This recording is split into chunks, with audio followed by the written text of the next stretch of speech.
What's up guys, Shouri here, and today I'm going to talk about how Sindri is the easiest character to play in the game. Even at higher levels, it's not that bad. As you can see right here, I am terrible with all my turret techniques because I first learned Sindri in doing this, basically.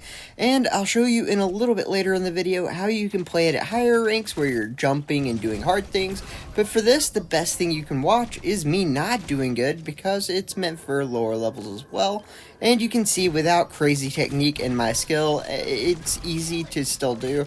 You don't need to know turret placements. You just need to know, hey, put the turret out in the open a little bit and it'll give you a little bit of a warning. And that way you'll know if people are coming at you just based on that. Another thing, if your turret's getting shot and it's really low, the best thing you can do is bring it back because it takes 8 seconds if they kill it. If you bring it back, it only takes 3. And then it also will regenerate its health, which is important. Your shield is really important because that gives you the extra armor that can keep you alive forever. And right here, we're just trying to go ahead and get that last kill. We do get kill number 11. And as you can see right here, what we're going to do is we're going to have a guy come out early. We're going to throw down our turret to do most of the work for us. We're going to go ahead, get out of there, and do the damage. We're going to take our turret back so we can place it over here. We jump around a little bit, which does help. I'm not going to lie. If I'm in a bad spot, I'm jumping for sure. And I definitely recommend jumping in pretty much every gunfight with Sindri because it really doesn't affect anything you do. You can't get headshots on this character. Body shots or direct shots in any way all count as the same, so don't worry about hitting the head, and just you can take advantage of the fact that jumping around on this character makes others miss, and you can just get so much out of it. As you can see, I'm jumping around, I'm still full health, and I'm just going off right here, being able to kill these guys with my turret in the back, and that's just pretty important. Right here I have 700 health, and I'm just jumping around. I'm able to go ahead, bring back my rage ball to get a little bit more armor, but that's only at level 10. But once you hit level 7, I definitely suggest you switch to that second ult. It's really important. Right here, we're going to throw our rage ball on the other side to go ahead and get this guy low. Sadly, there is going to be a guy come up, but we do hit our ultimate, and we are able to go ahead and take him out. And this is just really important to know that your rage ball can do a lot more than you think. Right here, we're getting shot in the back, we're running around jumping, and right here, we just throw our rage ball up to get the guy. I love it. But another thing Sindri does is plays at long range, and a lot of people don't realize how good it can be from really far away. And we do have a healer in my amazing wife, Annie, so we can be a little bit more reckless than usual just because we know we have the heals to back us up. We're going to have to jump because we do have that turret hitting us, so if the actual players hit us too, we will die.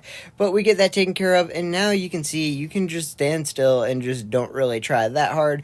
But we do have a walling, so I am going to be a tryhard. But as you can see, even from like super long distances, jumping, I'm hitting 100% of these shots.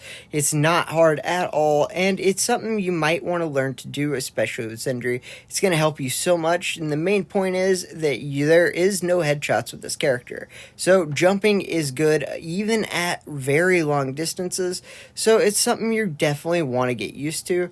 As you can see, we're able to take out a lot of people, getting our turret over here to help us out and kill the walling fast before they can turn on us. And we're just going to leave him over there to kind of give us a little bit of extra boost on the cart until I see that our teammates are doing it themselves.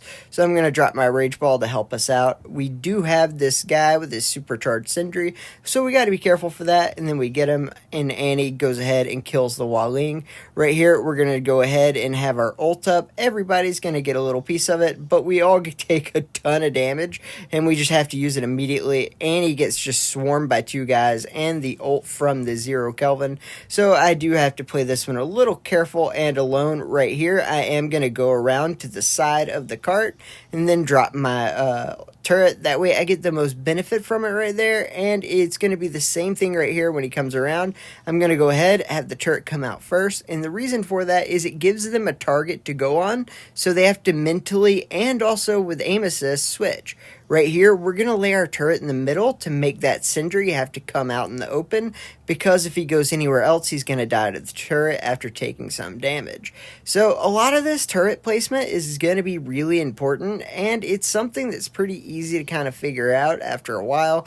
I'm not using any of the special turret techniques. You can do all the stuff, and these are really good players, so it's not as easy to do these things against them, but we are able to manage. We do kill the turret, making it to where the Sindri probably came behind us, so I do have to be careful for that. And the Sindri is right there, and they are taking a lot of damage from our team, but they are doing a really good job to get away and jumping as they should. But we're going to drop down a turret when they get out into an open field, so they can't really do too much off that. And right here, we are going to go ahead, throw down our ult. That way we can take these guys out. We knew it was going to be a pretty big, ambitious plan to go get them. So we are able to kill him. Luckily, they did trap the healer. I'm going to go ahead and kill this guy over here. And then I know the Sindri's in there without a turret, and he baited me so hard into his ult. I was so screwed the second I went in there. I tried to run away. God, that was like the perfect bait. Oh, it was awful. But we come out. I'm going to go ahead and kill the turret immediately. My guy's just going to shoot the ruby shields. We are able to go in and take out one. I'm just trying my best to do a little bit of damage here and there, just so I can hopefully be able to separate the chemist and his heal target by doing damage on both of them. It is really hard sometimes if the chemist stays with his team, but a lot of the times if you target the chemist, they will want to move, and their teammates aren't paying attention to the chemist ever. So if you can get that damage on the chemist, a lot of the times he's going to move away from his teammate, and his teammate won't pay attention. It happens at pretty much every level, so like you got to just realize if you see a chemist, go after him, and then if you can switch on to another target, you can kill him usually. So right here, we're getting just attacked by CT's turret really hard up top. And then, yeah, they made an insane comeback. I wanted to shout out my boys Dogs for doing a great job. But a lot of people have really high ratings on Sindri, like this guy. He's like 2,200 something right now. It is pretty crazy. So he does his turret techniques, and that's annoying. Not gonna lie. His whole team's really good. Me and my woman playing duos do get matched on him, and we are able to just do a lot of damage. The problem is they have a bunch of people who just keep running away and healing, and it's very annoying. They did a very good job playing their aggro characters, but we were able to take him out right there. We do throw down a turret and then chase him, knowing that it's going to do a lot of damage to the Aletta especially, which we can capitalize on. And he goes ahead and throws down a huge amount of damage. I tell the chemist that I'm going to go ahead and go get that Sindri, and we do end up needing the heal, so I come back. And as soon as I get to full health, I'm going to go back over and try to kill the Sindri. Luckily, the shell does come over first, and then we are going to come back over here. I drop my turret in case my teammates need the help on an Aletta, and it did do the damage to tell my teammates, hey, this is where he's coming from. And when we get him up in the middle, he's going to go ahead, throw an explosion onto it, so I'm going to need to take it back out. I don't, because I'm pretty terrible at Sindri, because I'm pretty new at this, guys, and that's the great thing about this. You don't have to be that good to play high-level Sindri. Because your turret shoots people for free, you can jump and hit people in the body for headshot damage. I mean, it's the easiest character in the game. You can do it at range, and that's how we're able to kill that. Our Zero Kelvin did a great job helping me with that turret, though. I want to give credit where it's due. Right here, we have a really low Aletta. I let him go because I realized he's just going to go heal. It is what it is. It takes out one of the heals, and it actually just wastes a lot of time while we have the heal. And he's a non-factor right here, and he giving me the extra speed boost and heals and damage and all the good stuff. So we're going to go ahead and take that and get as much effort as we can out of this. And I'm just playing like a moron, just like, what is this guy doing? But we do end up getting the kill, and we're able to help, and they do bomb my turret, which is really annoying.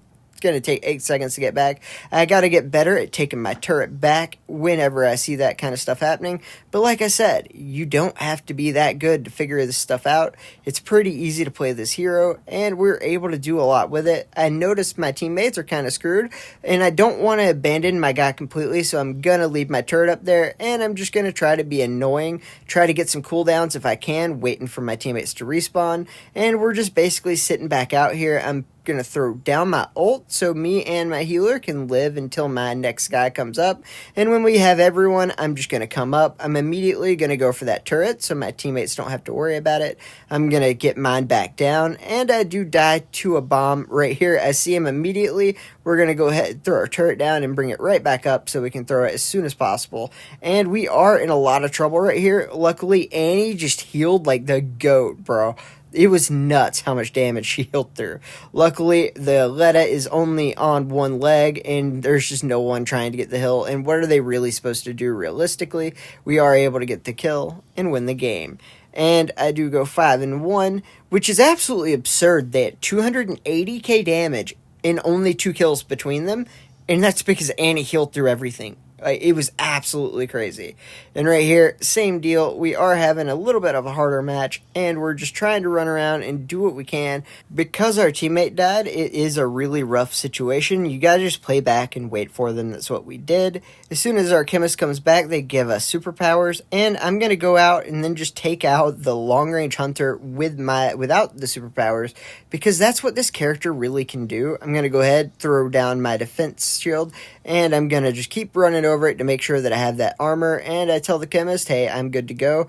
Go ahead, do your thing, and we go ahead, take out their cart guy, and our Johnny Jet's just staying over here, doing his thing next to our cart. I mean, it is what it is. We do end up dying, and it's really rough, but we are able to get the kill by just throwing down our turret. If you ever see a low guy next to you, just throw your turret down, he'll kill it. And that's the best part to me about this character, and why I consider it the easiest character.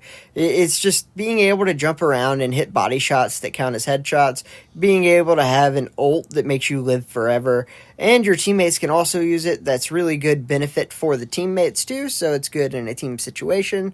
And then you also have the Rage Ball. Just everything about it is just obviously the best character in the game for an easy hero.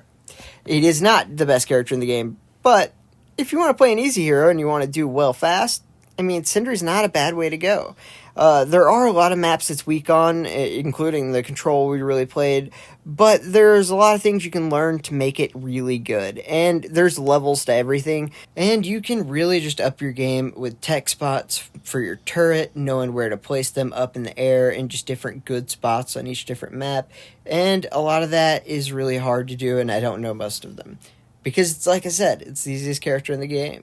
The other easiest thing in the world is getting Jordy to make your thumbnails. If you want him to make your thumbnails like he does mine, go ask him with the information in the description below. And I hope you all have a great day.